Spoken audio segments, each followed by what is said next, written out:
आदेश जय श्री महाकाल शिव के श्री विश्वनाथ चैनल में आप सबका स्वागत है। आज मैं बात करूंगी देवों के देव महादेव के उस स्वरूप की जो कि स्वप्नों से संबंधित है। जी हाँ, स्वप्नेश्वर महादेव। कौन है ये स्वप्नेश्वर महादेव? कहाँ विराजमान है ये स्वप्नेश्वर महादेव? और एक व्यक्ति की ज़िंदगी में इनका क्या महत्व है?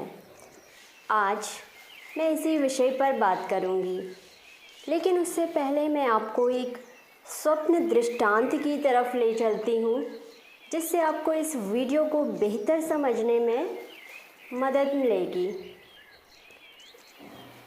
तो यह स्वप्न दृष्टांत कुछ इस प्रकार का है कि एक बार कलमाशपाद नाम के एक राजा थे। ये बहुत समय पहले की बात है। एक दिन राजा जब सोए हुए थे, तब उन्होंने स्वप्न में देखा कि ऋषि वशिष्ठ और उनके पुत्र और पुत्रवधू ध्यान अवस्था में मग्न हैं। ऋषि वशिष्ठ को तो आप सभी जानते ही होंगे। जब राजा उधर से गुजर रहा था, तब राजा ने ऋषि से यह बोला कि आप हमारे मार्ग से हट जाएं, हमें इधर से प्रस्थान करना है। किंतु ऋषि उसी प्रकार ध्यानमग्न अवस्था में बैठे रहे। इस प्रकार अपनी आज्ञा की अवहेलना होते देखकर राजा को बड़ा क्रोध आया और राजा ने चाबुक से ऋषि वशिष्ठ और उनके पुत्रों पर प्रहार करना आरंभ कर दिया। यह देखकर उनका दूसरा पुत्र बड़ा क्रोधित हुआ और उसने तुरंत ही राजा को श्राप दिया कि राजन, तुमने जो दुष्टता की है, इसके चलते अब तुम राक्षस बन जाओगे और पुरुषों का भक्षण करोगे। जैसे ही राजा ने यह सुना, उसे अपनी गलती का भान हुआ और वह ऋषि से क्षमा मांगने लगा। लेकिन क्या हो सकता था? श्राप तो श्राप है। तो उसी श्राप के चलते राजा राक्षस में परिवर्तित हो गया और ऋषि वशिष्ठ के पुत्रों को खा गया। राजा डर गया और इस प्रकार निरंतर स्वप्न पर स्वप्न, पूरी रात बुरे स्वप्नों का एक दौर चलता रहा। जिस तरीके से आप लोगों ने भी नोटिस किया होगा कि बहुत बार ऐसा होता है कि एक स्वप्न के बाद दूसरा स्वप्न लगातार आता रहता है। उसके मध्य में कोई गैपिंग नहीं होती, कोई अंतराल नहीं होता। उसी प्रकार राजा को भी रात भर इसी प्रकार के बुरे बुरे स्वप्न आते रहे। राजा बहुत अधिक डर गया। सुबह उठते ही राजा ने अपने मंत्री से सलाह ली और रात्रि स्वप्न का पूरा विवरण कह सुनाया। तब मंत्री महोदय जी राजा कलमाशपाद को लेकर ऋषि वशिष्ठ के आश्रम में गए और उन्होंने पूरा वृत्तांत ऋषि को कह सुनाया। तब ऋषि वशिष्ठ ने उनसे कहा कि राजन, इसमें परेशान होने की कोई बात नहीं। मैं आपको एक उपाय बताता हूँ। अवंतिका नगरी में महाकालेश्वर के पास एक शिवलिंग स्थित है। आप जाकर उस शिवलिंग का दर्शन करें तो आप अपने इन स्वप्नों से मुक्ति प्राप्त कर लेंगे। राजा ने ऐसा ही किया और महाकालेश्वर के पास स्थित शिवलिंग के दर्शन किए और क्षमा मांगी। उस शिवलिंग के दर्शन करने से उनके बुरे स्वप्नों का नाश हुआ और उस दिन के बाद से वो शिवलिंग स्वप्नेश्वर महादेव शिवलिंग कहलाया। तो जो ये स्वप्न दृष्टांत है, ये दृष्टांत आपको गूगल पर मिल जाएगा, लेकिन आज यहाँ पर ये चर्चा करना आवश्यक था ताकि आप स्वप्नेश्वर महादेव के विषय में बेहतर तरीके से जान पाएँ कि आखिर कौन है ये स्वप्नेश्वर महादेव। तो इस स्वप्न दृष्टांत को सुनने के बाद में आप समझ ही गए होंगे कि बाबा महादेव का, स्वप्नेश्वर महादेव वह स्वरूप है जो कि मनुष्य के बुरे स्वप्नों का नाश करता है। अर्थात जब आप महादेव बाबा के, स्वप्नेश्वर महादेव स्वरूप के दर्शन कर लेते हैं, उनकी कृपा प्राप्त कर लेते हैं, तो आपको अपने बुरे स्वप्नों से भय नहीं लगता है और आप पूर्णतया भयमुक्त हो जाते हैं। आप में से बहुत सारे लोगों ने स्वप्नेश्वर महादेव का नाम शायद पहले भी सुना होगा, बहुत सारे लोगों ने दर्शन भी किए होंगे, क्योंकि मैंने देखा है महाकालेश्वर बाबा के यहाँ अवंतिका नगरी में बहुत भीड़ रहती है।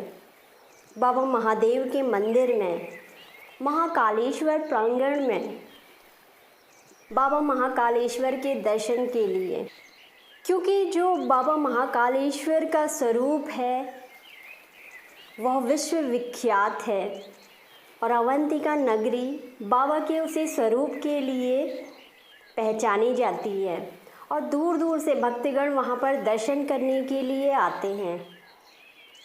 लेकिन महाकालेश्वर मंदिर में बाबा महादेव अपने सिर्फ एक स्वरूप में नहीं बल्कि 84 स्वरूपों में विद्यमान हैं और ये स्वप्नेश्वर महादेव उनके 84 स्वरूपों में ही एक है। बाबा स्वप्नेश्वर महादेव महाकालेश्वर मंदिर के सबसे निकट प्रांगण में स्थित है। आप में से बहुत सारे लोगों ने शायद उनका दर्शन भी किया होगा, बहुत सारे लोग नाम जानते होंगे, लेकिन बहुत सारे लोग ऐसे भी होंगे जिन्होंने दर्शन तो किए लेकिन ना तो उनका नाम जानते हैं और ना ही उनका महत्व। क्योंकि क्या होता है, जब हम किसी शक्ति के विराट स्वरूप के लालायित होते हैं तब हम अक्सर उनके और स्वरूपों की अनदेखी कर जाते हैं। तब हम ये भूल जाते हैं कि उनके और स्वरूप भी किसी अन्य के नहीं बल्कि उनके ही स्वरूप हैं। फिर ऐसा कैसे हो सकता है कि सिर्फ एक ही स्वरूप विराट हो, बाकी के अन्य स्वरूपों का कोई महत्व ना हो। ऐसे ही हैं बाबा स्वप्नेश्वर महादेव, बहुत महत्व है उनके दर्शनों का। एक व्यक्ति जो कि अपने बुरे स्वप्नों से परेशान है, पीड़ित है, अपने उस स्वप्न अवस्था को लेकर के सोने से भी डरता है और निरंतर यही प्रार्थना करता है तब तक जब तक उसे नींद नहीं आ जाती कि हे भगवान मुझे कोई बुरा स्वप्न ना आए, मुझे कोई बुरा स्वप्न ना आए। और जैसे ही उसे ऐसा कोई स्वप्न आता है तो वह डर के मारे उठकर बैठ जाता है। तो क्या करें ऐसी अवस्था में? ऐसी अवस्था में सिर्फ एक कार्य करें, बाबा स्वप्नेश्वर महादेव के दर्शन करें, क्योंकि बाबा का यही स्वरूप है जो कि एक व्यक्ति को बुरे स्वप्नों से मुक्ति दिलाता है। मैं ये जानती हूँ कि बार बार हर व्यक्ति के लिए अवंतिका नगरी जाकर दर्शन कर पाना संभव नहीं है, लेकिन प्रयास करिए, एक बार अगर कोई भी व्यक्ति ऐसी समस्या से पीड़ित है तो एक बार जाकर उनके दर्शन अवश्य करें। उनके उस रूप को अपने नेत्रों में समाहित कर ले और जब भी आपको इस तरीके की समस्या हो, आंखें बंद करके बाबा के उस स्वरूप का ध्यान करें और उनसे मुक्ति के लिए प्रार्थना करें। पूरे स्वप्न की मुक्ति के लिए प्रार्थना करें। निसंदेह ही आप पाएंगे कि आपकी समस्याओं का निराकरण हो रहा है। तो ऐसे हैं ये स्वप्नेश्वर महादेव। अगर आपको इनके दर्शन के साथ साथ इनकी पूजन अर्चन करने का मौका मिल गया, पूजन अर्चन करने का शुभ अवसर प्राप्त हो गया, तो यह सोने पर सुहागे के समान है। क्योंकि बाबा स्वप्नेश्वर महादेव इतने दयालु हैं कि व्यक्ति के बुरे स्वप्नों की मुक्ति के साथ साथ वो व्यक्ति के लिए स्वप्न के कई सारे द्वार खोल देते हैं। ऐसे द्वार जो कि स्वप्न संकेतों को समझने में आपकी मदद करते हैं।